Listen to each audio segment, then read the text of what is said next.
체코의 작곡가 안토니 드볼작이 지은 심포니 넘버 9 뉴월드 신세계라고 하는 이 작품은 미국과 미국인에 대한 감사의 마음을 담아 헌정한 음악으로 알려지고 있습니다. 드볼작은 시골에서 아버지가 운영하는 여관과 정육점에서 태어나 자랐습니다. 여관에 드나드는 유랑 음악가들의 연주를 들으면서 바이올린을 배웠고 나중에 음악가가 됩니다. 1892년 미국의 백만장자 자넷 더버라고 하는 부인이 그를 뉴욕으로 초청해서 음악 원장을 시킵니다. 3년 동안 미국에서 학생들을 가르치고 연주회를 지휘하면서 작곡에 힘을 씁니다. 미국에서 풍요롭게 안정된 삶을 살면서 그들의 풍속을 연구하면서 음악의 음악적 시야를 넓혀갑니다. 1895년 다시 조국으로 돌아오면서 미국에서 받은 호의, 미국인들에게 받은 그 호의를 감사한 마음을 담아 바로 심포니 넘버 9 뉴 월드를 작곡해서 헌정했습니다.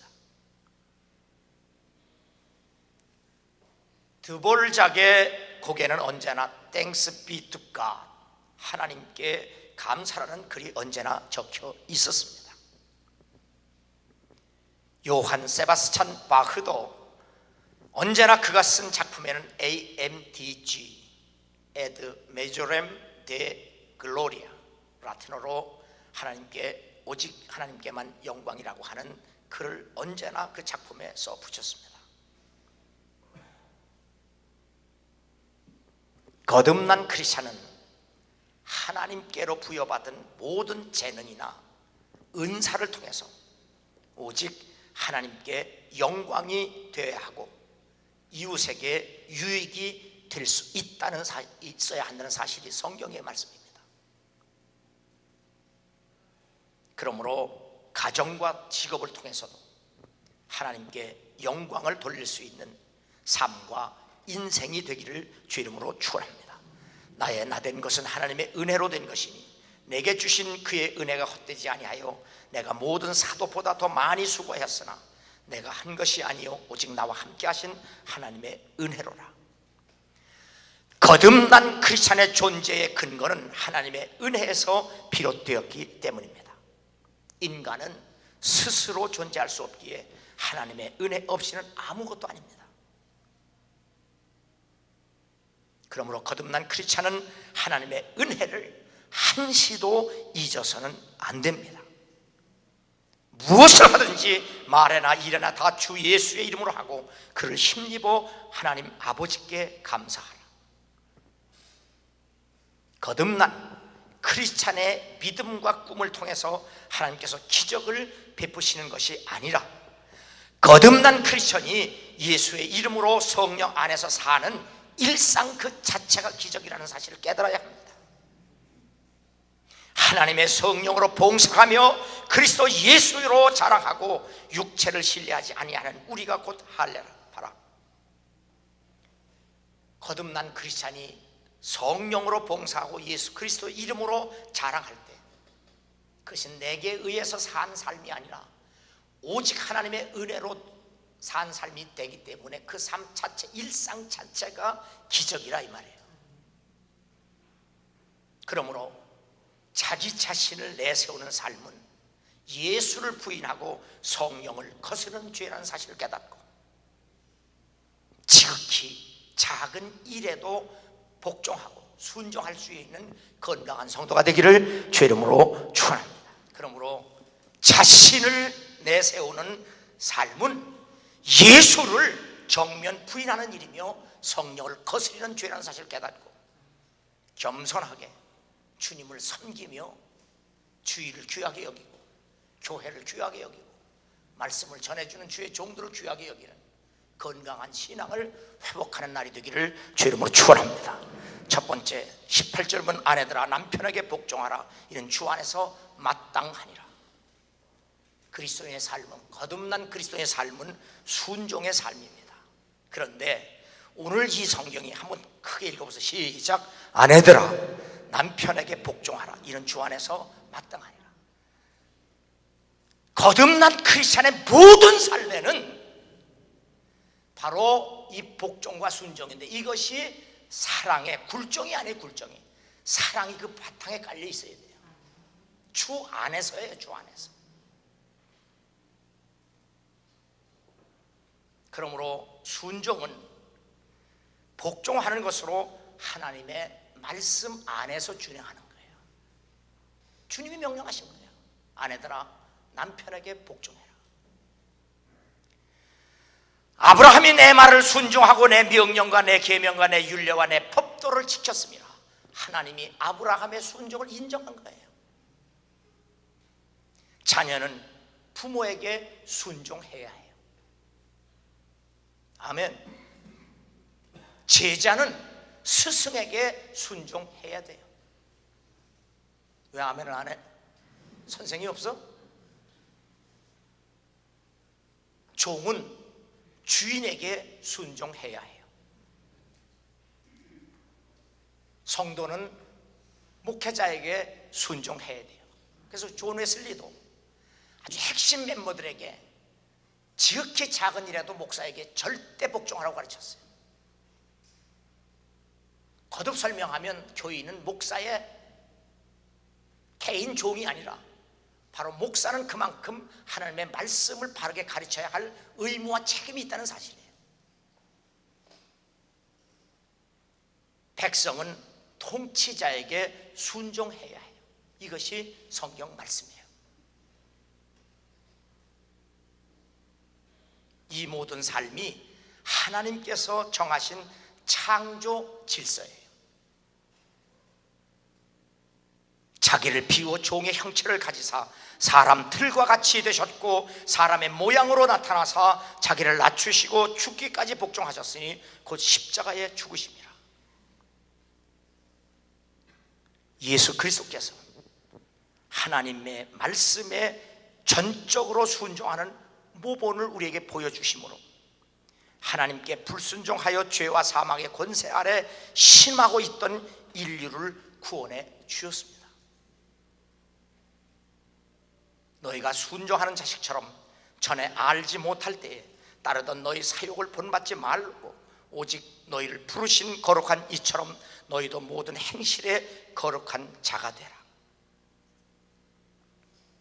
거듭난 크리스찬의 행실이 거룩한 자녀라는 사실을 사도 베드로가 우리에게 가르쳐주고 있습니다. 예수님은 하나님이신데 사람이 되셔서 죽기까지 복종하신 그 모본을 우리에게 보여주심으로 우리의 구세주가 됐다는 사실이에요.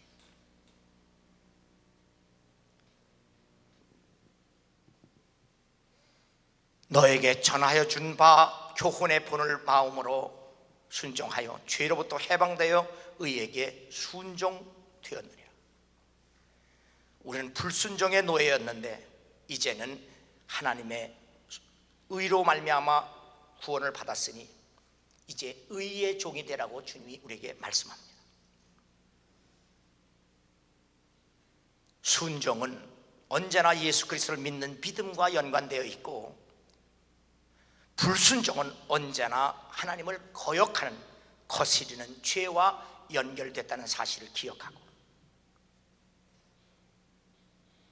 거듭난 크리스찬에게 언제나 최상의 시험은 내가 순종하는가 순종하지 않는가 여부에 달려있는 거예요. 그 순종이 남편과 아내 사이에서, 스승과 제자 사이에서, 사장과 사원 사이에서, 목사와 성도 사이에서 그 일이 이루어져야 한다 그 말이에요. 너희 안에서 행하시는 이는 하나님이시니 자기의 기쁘신 뜻을 위하여 너희에게 소원을 두고 행하게 하시나니 모든 일을 원망과 시비가 없이 하라. 거듭난 크리스찬 모든 삶에서 하나님께서 기뻐하시는 뜻을 온전히 이루는 사람이어야 되기 때문입니다. 그러므로 모든 일을 원망과 시비가 아닌 감사와 기쁨과 기도로 감당할 수 있어야 합니다. 원망 불평이 아니라 감사와 기쁨으로 감당할 수 있어야 합니다. 두 번째, 성실한 삶을 사는 사람입니다. 22절은 오직 주를 두려워하여 성실한 마음으로 하라. 이건 구체적으로 당시의 노예가 예수 믿고 자유롭게 됐다고 할지라도 여전히 노예로서 주인에게 성실한 마음으로, 주님을 두려워하는 마음으로 그 주인에게 성실하게 맡겨진 일을 감당하라는 말씀입니다. 이것도 사실 현대에서는 맞지 않는 얘기죠. 노예인데 어떻게 주인에게 그렇게 주님을 두려워하는 마음으로 그렇게 하라고 하는가?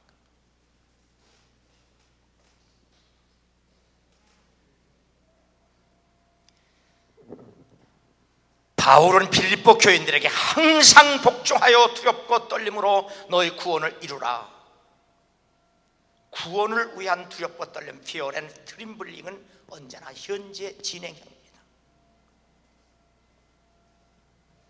제가 요즘 자주 새벽 기도나 철야 때마다 거듭거듭 강조하는 얘기입니다. 그럼 왜 목사가 우리에게 자꾸 두려워하고 떨리는 마음을 가지라는 말을 왜 자꾸 반복할까? 여러분의 마음속에서 두렵고 떨리는 마음이 사라졌기 때문에 강조하는 거예요. 너희가 흠이 없고 순전하여 어그러지고 거스르는 세대 가운데서 하나님의 흠 없는 자녀로 세상에서 그들 가운데 빛들로 나타내며, 지금 세상은 세상만이 아니라 교회 안에서도 어그러지고 거스르는 세대 가운데 산다는 얘기입니다. 세상은 그렇다고 할지라도 교회마저도 이래야 되겠느냐 하는 얘기예요. 그럼 어그러진다는 말은 뭐냐? 영어 성경은 크루크드라고 돼 있어요. 크루크드. 사이가 나빠지다, 좋은 관계가 깨어지다, 문자적으로는 비뚤어지다, 구부러지다, 부정직하다, 짜증난다. 이번에 살인사건들이 참 많이 일어나요. 엉뚱한 살인사건이. 산에서도 등산 간 여인을 죽였는데 그 주머니는 14,000원인가 그거 뺏으려고 죽였어. 왜 죽였냐 그랬더니 사는 게 짜증이 나서 죽였다는 거예요. 이유가 없어요. 자기 사는 게 짜증이 난다는 거예요. 그 동영상 보셔서 길거리에서 31살 먹은 여자아이가 그 노인네 패는 거 봤죠? 너 왜 노인네를 패냐 했더니 사는 게 짜증나서 팼대요. 아니 사는 게 짜증나면 두더지라도 패지 왜 노인을 패요?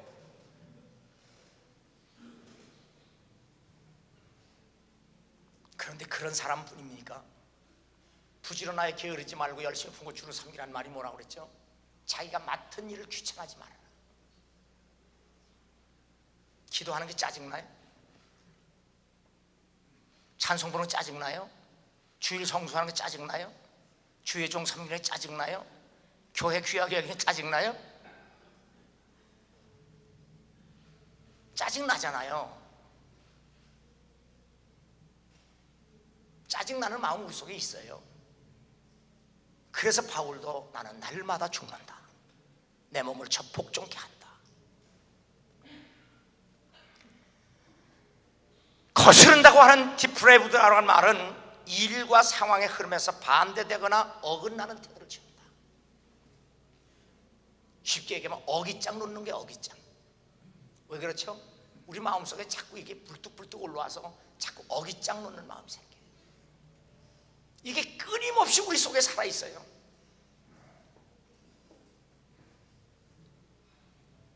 이러한 모든 일들은 타락한 본성에서 나타나는 현상이에요. 이게 없는 게 아니고 있다고요. 그 있는 것을 얼마나 예수의 이름으로 성령의 능력으로 우리가 날마다 죽이고 부인하고 십자가에 못 박느냐 이 말이에요. 이 일에 게을러지면 다른 거 없어요. 그냥 드러나게 돼 있어요. 안 그런 척하는 것뿐이지. 응? 자, 우리 옆 사람 인사해요. 우리 안 그런 척하고 살지 말자. 그게 바리새인이에요. 그게 바리새인. 안 그런 척하고 살지 말고 내가 그렇다고 생각되면 십자가 앞에 꿇어 엎드려요. 내가 죽은 것 같은데 또 살아있습니다.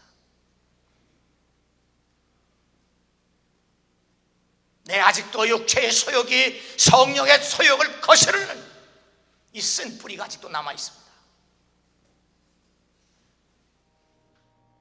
그때 이스라엘 왕이 없으므로 사람이 각기 자기의 소견에 옳은 대로 행하였더라. 성령의 소욕이 아닌 육체의 소욕을 따르는 타락한 이스라엘 백성들의 모습이에요. 이스라엘 백성들 속에만 있다고요? No, 우리에게 있어요. 내 안에 있어요. 그들이 듣고 한 마음으로 하나님께 소리를 높여 이르되 대주제요 천지와 바다와 그 가운데 만물을 지으신 이시여. 여기 대주제라고 하는 말은 sovereign lord예요. 천지 만물을 다스리는 그분이 교회와 나를 다스리지 않겠느냐 그 말이에요. 대주제요, 나를 다스리는 하나님, 교회를 다스리는 하나님, 세상을 다스리는 하나님, 바로 대주제라고 하는 이 그들의 신앙 고백 속에 천지 만물을 다스릴 뿐만 아니라 세상을 다스리는 분, 그리고 나 자신과 교회를 다스리는 분, 오직 하나님 한 분밖에 없다는 사실이에요. 존 웨슬리가 감리 교인들에게 설교한 구원의 순서와 단계를 보면 preventing, 선행적, convincing, 깨우친다, 깨우친 은혜, justifying, sanctifying, glorifying, 이 구원의 순서와 단계를 보면 다 하나님의 은혜는 언제나 현재 진행형이에요. 지금도 여전히 우리를 구원하시는 역사예요. 처음부터 끝까지 하나님의 은혜에서만 구원은 진행되고 있다는 사실을 웨슬리는 분명하게 설교했어요. 그렇다면 그 구원의 은혜를 끊임없이 우리가 받고 누리려면 어떻게 해야 되느냐? 바울은 빌립보 교인들에게 너희 안에서 행하시는 일은 하나님이시니 자기의 기쁘신 뜻을 위하여 너희에게 소원을 두고 행하시게 하시나니 모든 일을 원망과 시비가 없이 하라. 하나님의 은혜로 받은 이 구원을 끝까지 이루어가고 지켜내기 위해서는 두렵과 떨림으로 fear and trembling, 그 끝없이 베풀어 주시는 은혜를 은혜되게 하려면 우리도 그분 앞에서 끊임없이 하나님 앞에 두렵고 떨리는, 벌벌 떠는 마음의 상태가 그대로 현재 진행형이 되어야 된다 그 말이에요. 그것이 지금 있느냐 그 말이에요. 하나님의 은혜 걱정하지 말고 내 안에 그분을 두려워하고 두려워하는 마음이 계속해서 트림블링하고 있느냐 그 말이에요.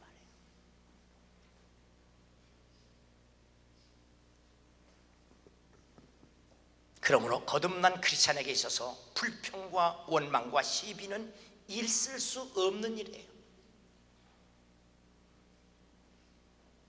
악행하는 자들 때문에 불평하지 말고 불의를 행하는 자들을 시기하지 말지어다. 거듭난 크리스찬이 언제나 조심해야 할 것은 쉽게 불평하고 쉽게 원망하는 죄입니다. 여호와를 의뢰하고 선을 행하라. 땅에 머무는 동안 그의 성실을 먹을거리로 삼을지어다. 거듭난 크리스찬에게는 원망과 불평 대신 감사와 기쁨과 성실이 생명의 양식이 되어야 한다는 말씀이에요. 일찍이 다윗 왕이 시편 37편에 기록된 말씀이에요. 여호와 앞에 잠잠히 참고 기다리라. 자기 길이 형통하며 악한 꾀를 이루는 자 때문에 불평하지 말지어다. 분을 그치고 노를 버리며 불평하지 말라. 오히려 악을 만들 뿐이니라. 성실한 삶과 인생은 반드시 세상의 일, 내 뜻대로 안 되는 것 때문에 원망하고 불평할 것이 아니라 하나님의 뜻을 기다리고 참고 사는 것, 그게 성실입니다. 내 길을 여호와께 맡기라. 그를 의지하면 그가 이루시고 내 의를 빛같이 나타내시며 내 공의를 정오의 빛같이 나타내시며, 성실한 삶은 반드시 빛을 보게 돼 있어요. 그러나 수단과 방법을 가리지 않고 자기 방법식대로 하는 삶은 당장은 되는 것 같으나 반드시 망한다는 사실을 성경은 우리에게 분명히 증거하고 있어요. 그러므로 하나님의 말씀이 아무리 내 소견에 어리석게 보인다고 할지라도 하나님의 말씀이니 그대로 순종하고 따르고 참고 견딜 수 있는 건강한 성도가 되기를 주 이름으로 축원합니다.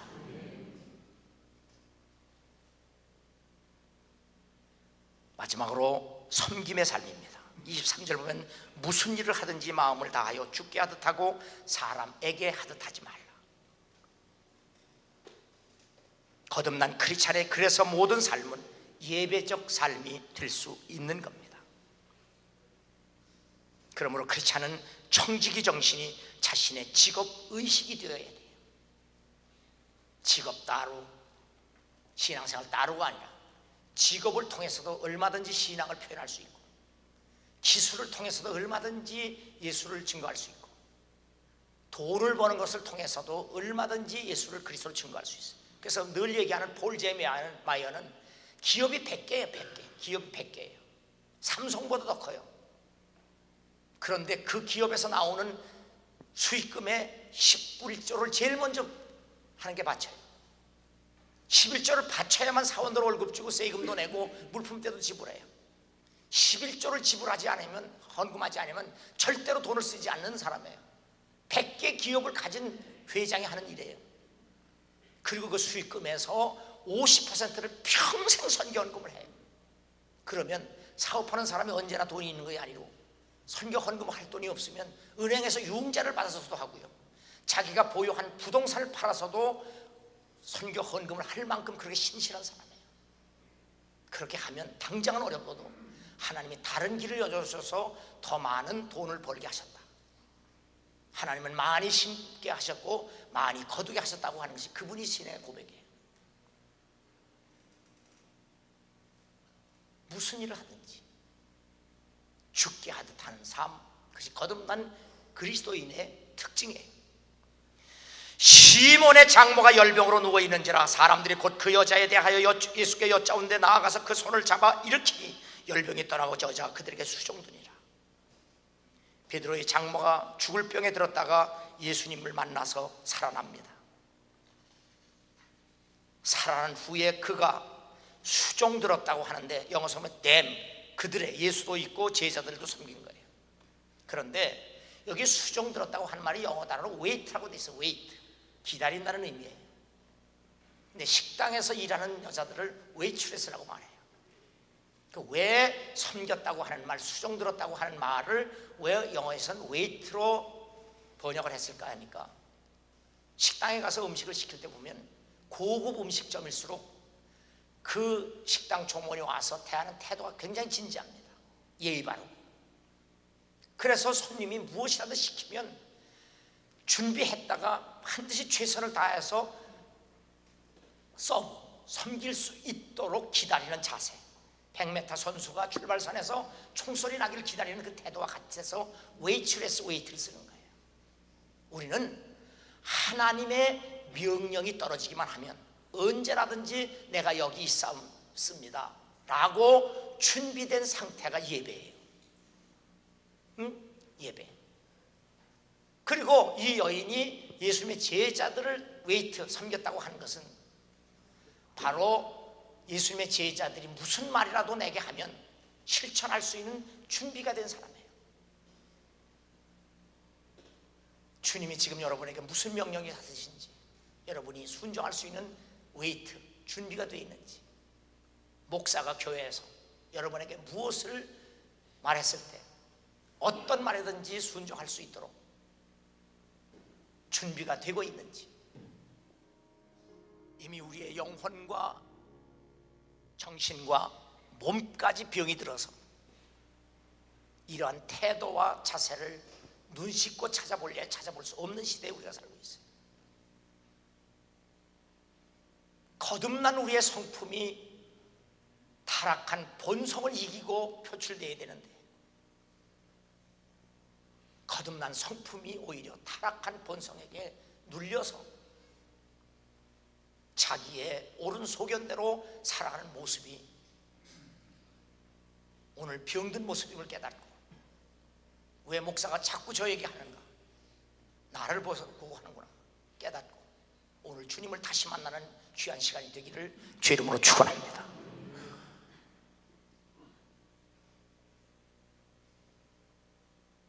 예수 그리스도는 제자들과 함께 여러 성촌과 성마을에 다니면서 복음을 전파했습니다. 시골과 도시로 복음을 전하러 다니셨습니다. 이때 예수님과 제자들의 사역을 돕기 위해서 희생하고 헌신한 여러 여자들이 있었습니다. 악귀로부터 고침받은 여자, 귀신 들렸던 여자입니다. 막달라 마리아, 창녀입니다. 헤롯의 청지의 구사의 아내, 귀족입니다. 장관 부인입니다. 요한나와 수산나 그리고 여러 여자가 함께 자기들의 소유로 그들을 섬겼더라. 그 여자들은 신분의 차이가 있었음에도 불구하고 빈부의 차이가 있었음에도 불구하고 예수 그리스도와 제자들의 사역을 돕는 일에 자신들의 소유로 힘을 다하여 희생했고 헌신했습니다. 이 일은 참으로 아름다운 일로 성경에 기록되어 있습니다. 바울과 같은 직업에 종사했던 브리스길라와 아굴라 부부의 희생과 헌신은 기념비적입니다. 그들은 내 목숨을 위하여 자기들의 목까지도 내어놓았나니 나뿐 아니라 이방인의 모든 교회도 그들에게 감사하느니라. 브리스길라와 아굴라 부부는 바울과 같이 장막, 천막 짓는 업이 같은, 요즘으로 말하면 건축업자들이었습니다. 글라디오 황제가 로마에서 크리스찬들을 다 추방할 때 바울과 함께 쫓겨났던 부부입니다. 사업의 터전도 잃어버리고 사역의 터전도 다 잃어버리고 쫓겨났던 그들입니다. 그러나 이들 부부는 바울의 사역을 돕기 위해서 목숨을 다하여 충성한 사람들입니다. 로마서 16장 5절에 저희 집에 있는 교회에도 문안하라. 모든 것을 다 바쳐서 바울을 도왔지만 자기 집까지도 교회로 개방할 만큼 희생적이었고 헌신적인 부부였습니다. 바울이 그 힘든 사역을 이렇게 끝까지 감당할 수 있었던 것은 이렇게 목숨을 건 부부들의 조력자 때문이었습니다. 너희를 영접하는 자는 나를 영접하는 것이요 나를 영접하는 자는 나를 보내신 이를 영접하는 것이니라. 하나님과 예수 그리스도 그리고 사도들을 동일시하는 것은 그들이 하나님을 섬기는 하나님의 일을 하는 사람이기 때문입니다. 하나님 아버지를 섬기지 못하는데 예수 섬기겠어요? 예수 섬기지 못하는데 목사 섬기겠어요? 목사 섬기지 못하는데 다른 사람 섬길 수 있겠어요? 다른 사람 섬기지 못하는데 원수 섬길 수 있겠어요? 원수 섬기지 못하는데 어떻게 나는 다른 사람을 섬겨요? 다른 이웃도 못 섬기는 어떻게 목사 섬겨요? 목사도 못 섬기는 꼴에 무슨 주님을 섬겨요? 주님을 못 섬기는 어떻게 하나님을 섬겨요? 이건 거꾸로 하나 바로 하나 마찬가지예요. 왜냐하면 우리의 마음은 하나밖에 없기 때문에 그래요.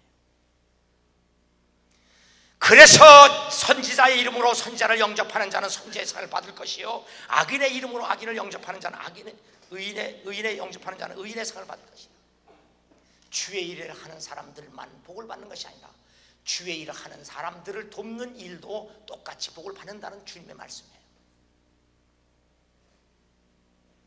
제자의 이름으로 이 작은 자 중 하나에게 냉수 한 그릇을 주는 자는 내가 진실로 너에게 이르노니 그 사람은 결탄코 상을 잃지 아니하리라. 성경이 그렇게 얘기를 해요. 제자의 이름으로 즉 작은 일에 소자에게 냉수 한 그릇 대접해도 결탄코 상을 잃지 아니하리라. 주님을 사랑하는 마음으로 그런 정신으로 겸손하게 그렇게 섬길 수 없을까요?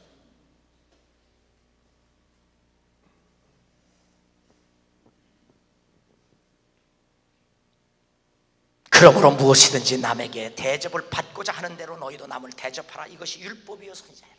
이 말씀이 어디서 나오죠? 구하고 찾고 두드려라. 그리하면 악한 부모라도 자식에게 좋은 걸 줄 거 알거든. 하물며 밤낮 부르짖는 하나님이 자녀에게 하나님 왜 응답하지 않겠느냐 한 후에 그러므로 대어포라는 말이 나와요. 그러니까 그 말이에요. 우리가 기도하는 목적이 뭐죠?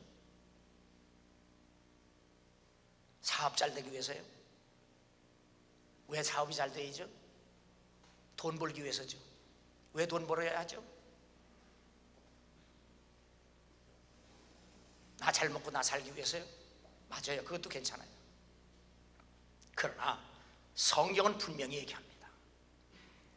기도해서 응답을 받아야 하는 목적은 남에게 유익하기 위해서라고 성경은 가르칩니다. 이것이 모든 선지자와 율법의 강령이라고 말씀합니다. 기도 왜 하느냐고요? 남의 유익을 구하기 위해서 기도한다고 성경은 가르쳐요. 이것이 소위 또 골든 룰이에요. 기독교의 황금률입니다. 왜 사업을 해야 된다고요? 왜 돈을 벌어야 한다고요? 왜 기도해야 한다고요?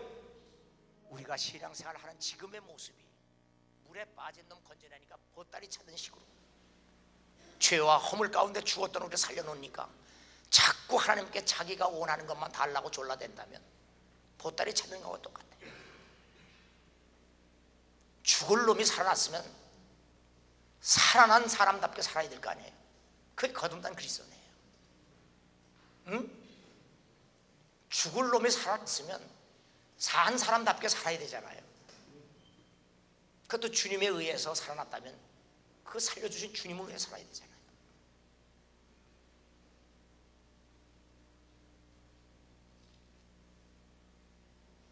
그런데 어느덧 성경에서 하나님이 염려하신 것처럼 등 뜨시고 배부르니까 좋은 집 짓고 살만하니까 내 재주로 산다는 생각, 그래서 주의 일을 좀 하려면 무엇이라도 조금 하려면 내가 요즘 자주 얘기하죠. 머리에 쥐가 나도록 계산을 해. 우리가 하나님의 셈없는 사랑을 받고 살잖아요. 그렇다면 우리가 주의 이름으로 성령으로 산다면 우리도 셈없이 그렇게 살아갈 수 없느냐 그 말이에요. 이 찬송이 그 말이에요. 우리도 그렇게 살면 안 되겠느냐 그 말이에요.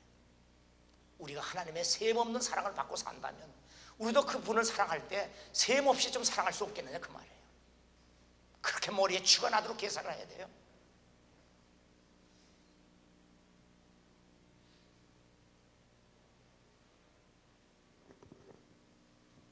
가르침을 받는 자는 말씀을 가르치는 자와 모든 것을 함께 해라.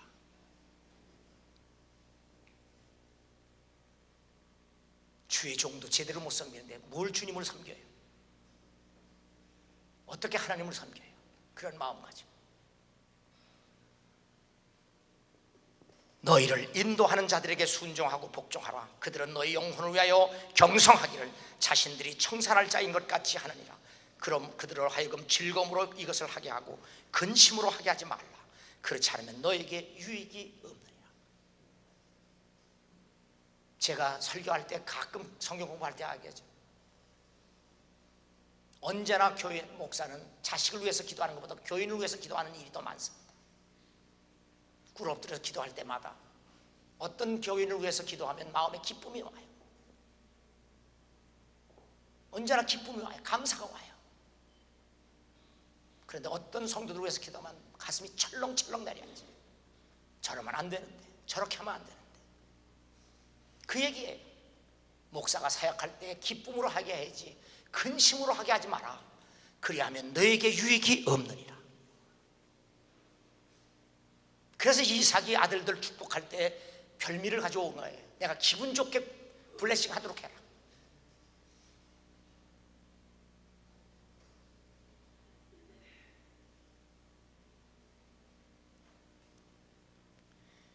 거듭난 크리스찬의 삶은 순종과 성실과 섬김이 체질화, 습관화 되어야 합니다. 아멘. 다시 따라하세요. 거듭난 크리스찬의 삶은 순종과 성실과 섬김이 습관화되고 체질화되어야 한다. 아멘.